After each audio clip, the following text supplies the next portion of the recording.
I think if I hear you call me Becky one more time, six-pack, I'm gonna pop your tops. All six of them. Who are you?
Hey, this is Matt once again. Welcome back to another video, and this is another paid request for Broad Stipe. Thank you so much for that. For those interested in requesting pretty much any type of videos, topics, reactions, re-reviews, pretty much any type of video, you just send a request either directly to my PayPal or join my Patreon. Both of those links are down below in the info box. Now, this time we're talking about Rush Hour 3. Now, I am a big fan of the first two Rush Hours. I've talked about them. I enjoyed them when I first saw them. Enjoy them watching it again. While the action is not pinnacle Jackie Chan like his Hong Kong days, I still thought they were fun for what they were. I thought he worked very well with Chris Tucker. And while Brett Ratner is not... He's a basic, capable at best director. He's not like a Tony Scott or a Rennie Harlan or even a Murray, but at times he's competent, like in most of these movies, competent, fine. Rush Hour 2 was 2001, this came out in 2007, and I remember at the time thinking, how the fuck did this movie cost so much money? But then it's because Jackie Chan got paid a shitload, Brett Ratner got paid a shitload, Chris Tucker got paid a shitload, so all the money went into those three guys. So the production, to me, it didn't look more expensive than the second one. The second one felt like a bigger movie than this. And that's the thing, I think the first movie is the funniest of the three, and the second one is my favorite. I think it's still funny, but I think it has a little bit more of the action and the locales of Hong Kong, Vegas, that push it to be my favorite. Here, no disrespect to France, but maybe because in the third act, okay, they have the Eiffel Tower, but it's a lot of CGI used, especially on the outside parts of that sequence. At least the part where they fucking parachute down is this big fucking CGI thing, compared to the ending of the second film, where you have the characters sliding down this real line while the room explodes, and then these stuntmen twirling around, and really Jackie and really Chris bumping against this truck going by, and stuff like that. I mean, that felt like a bigger ending compared to this, and I just felt like the story... Granted, like I said before, you don't go into these for the story, but even this, it's yet again someone from Jackie Chan's past.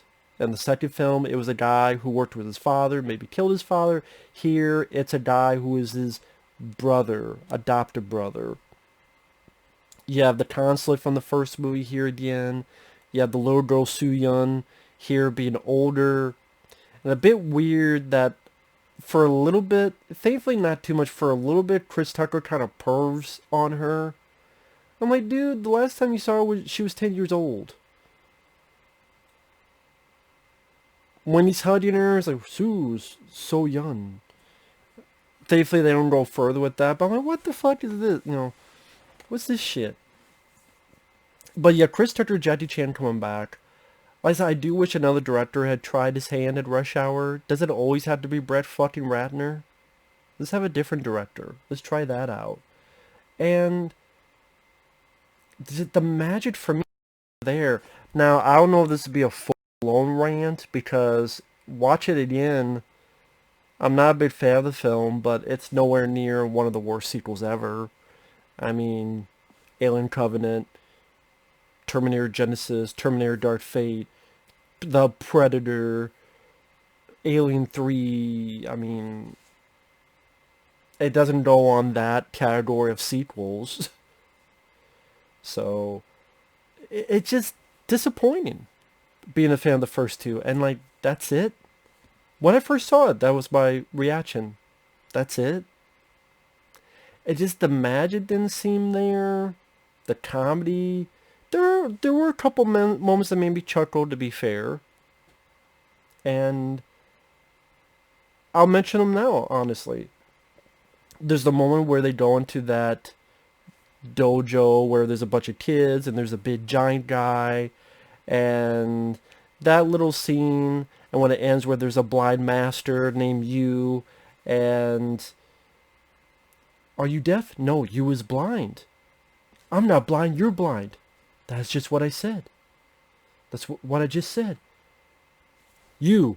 Yes? Not you, you. Not you, him. What's your name? Me. No, who are you? Me. He is me, and I am you. It's a takeoff at Abbott Costello, Who's on First. Yeah, a little bit of that scene in the first film, but stretched out here. Well, in the previous film, not the first film, in the previous film. And I've said before in my review Rush Hour 2, I like those Abbott Costello type of bits, the Who's on First bits. Again, just because it's old doesn't mean you throw it away. Doesn't mean it doesn't work in today's age. It might be an old type of joke, but to be still a funny, humorous type of joke. So I did enjoy that bit. There's a scene where because the story of the film, the Consulate has been shot from the first movie. He's in a hospital. The older Soo Young, the little girl who was kidnapped in the first film, she wants the help of Chris Tucker, Jackie Chan.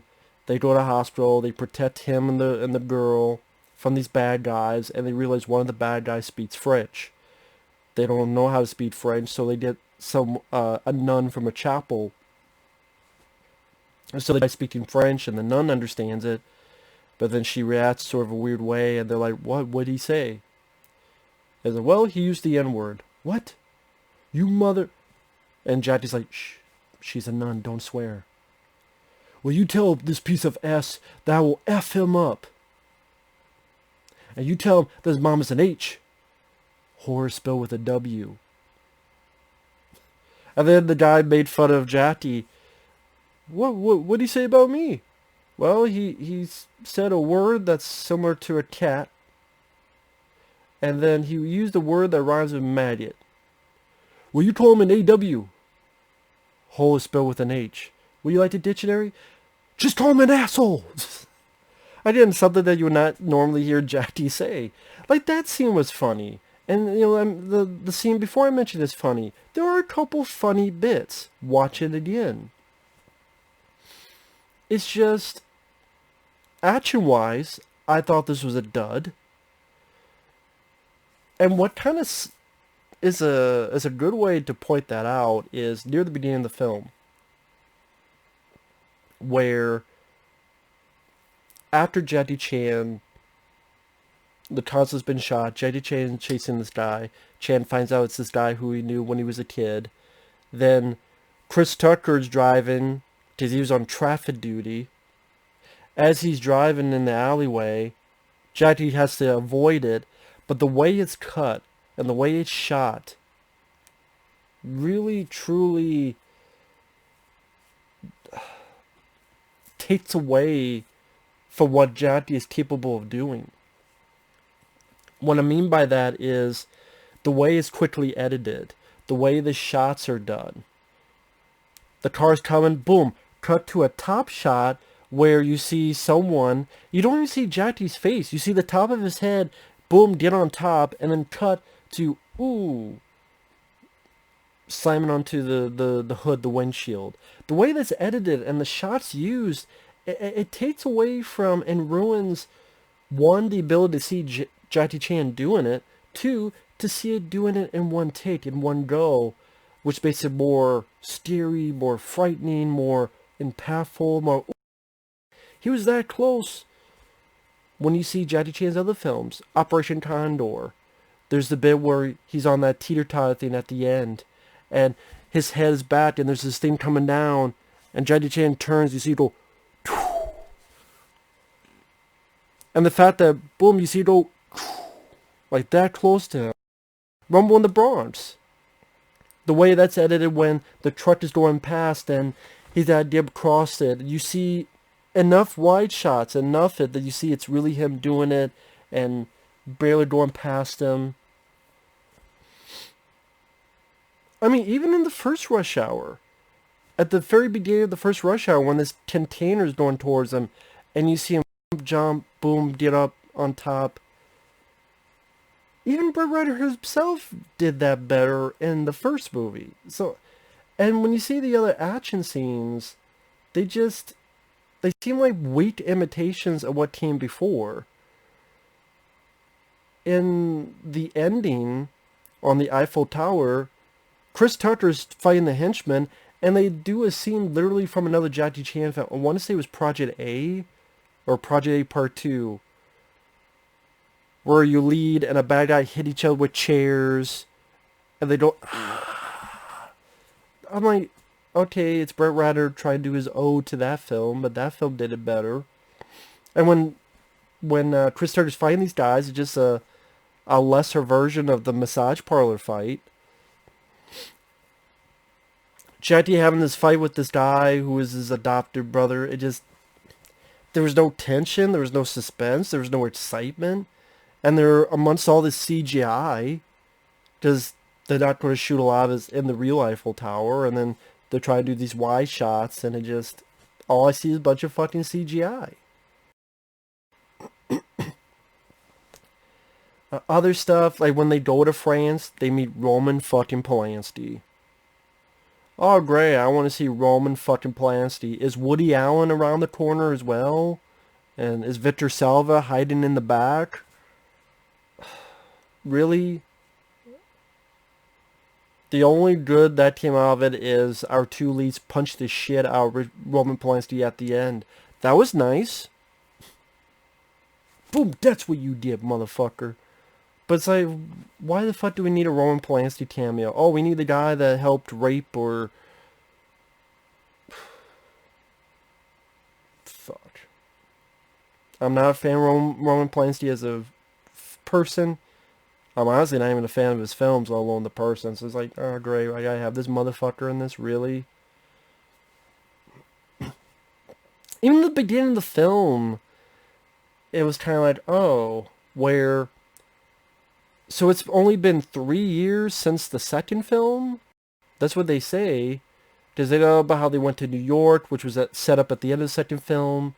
And the girl who Jackie might be falling in love with in the second film. Oh, Chris Tucker screwed it up and she was fucked up for a bit. And then she went back to Secret Service. And then they haven't talked to each other in 3 years. Something about that rubbed me the wrong way. Like, what? They haven't even talked to each other 3 years? And just one of those things that, yet again, you gotta create some conflict between the characters, and... You kind of did that in the previous two films, and... Well... Not really a whole lot of Rush Hour 2, to be fair. But it's like...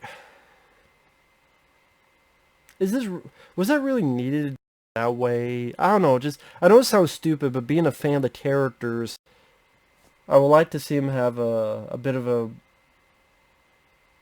more, it sounds dumb, a more healthy friendship in a weird way. And it sounds stupid. I don't know how to put it into words. I don't know why it rubbed me the wrong way. I can't put it into and did this thing called Words. I don't know. But just like the story, who cares about the story? Yeah, that's true. It just, like, going to France is like, nothing against France, but it just wasn't that exciting of a locale to go to. I hate to say it. Now, for in real life, would I like to go to France? Sure, but I don't know, the way they shoot, maybe because I see so many fucking other action films in some European countries, like, okay, you know, it is not as special. This cab driver who doesn't like Americans, but then after a couple things, now he's gun-ho American, and I want to be a spy like you guys. It's like, I didn't give a shit about that character. I really did not care at all.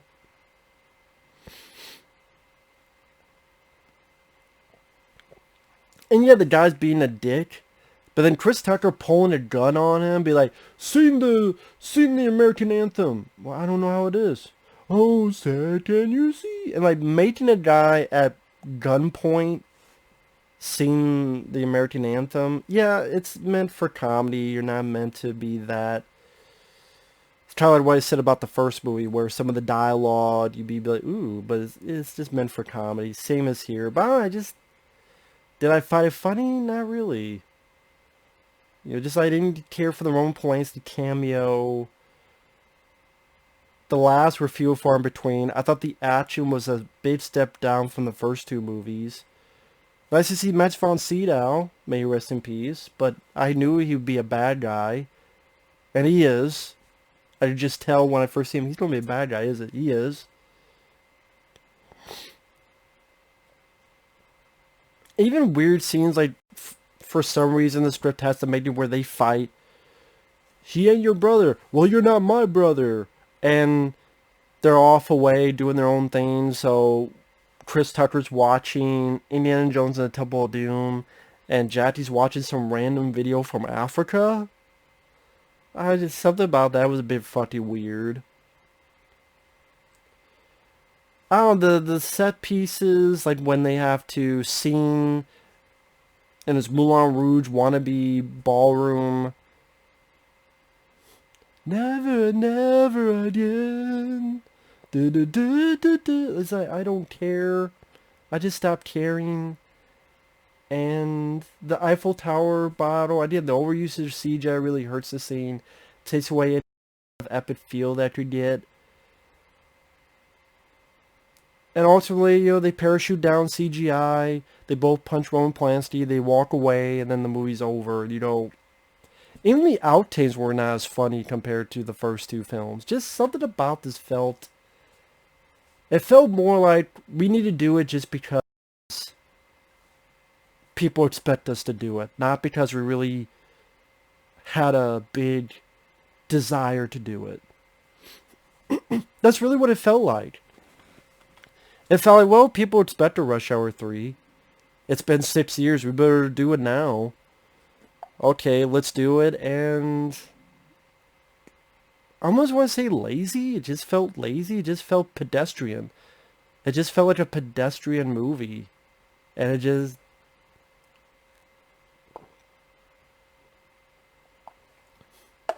You know, the villain was lame. I didn't give a shit about the villain. And like I said, the villain, the action scenes, the CGI, the way some action is directed, like I said before. And then there may be a handful of scenes that made me chuckle. That's pretty much it. And they spent a lot of money on this, and I don't think it made as much money back as they wanted. But I guess they're still open to it because there's talks of a Rush Hour 4. We don't need a Rush Hour 4. I'm sorry, it's too late. It's too late to do Rush Hour 4. It's too late. I mean, yes. If somehow you pull off a Bad Boys 3, Bad Boys for Life, where you go, wow, that was better than I thought it would be. But more times than not, it just comes off like another Bill and Ted Face the Music, or Dumb and Dumber 2, or The Predator, or Terminator Genesis, or Terminator Dark Fate, or the multiple other fucking films I could mention. Star Wars The Last Jedi. So that's kind of where my head is at with that. It's like, I don't know, do I really want to... I don't know. That's just my take on it. So with that said, thanks for watching. Take care. If you like the film, that's cool. I wish I could like it more, but even watch it again. Is it one of the worst sequels ever? No, but it's just a mundane meh affair at best. Just, it's like the people's hearts were not in it in this one. Kind of by the numbers. It's too bad. See you guys later. Bye-bye.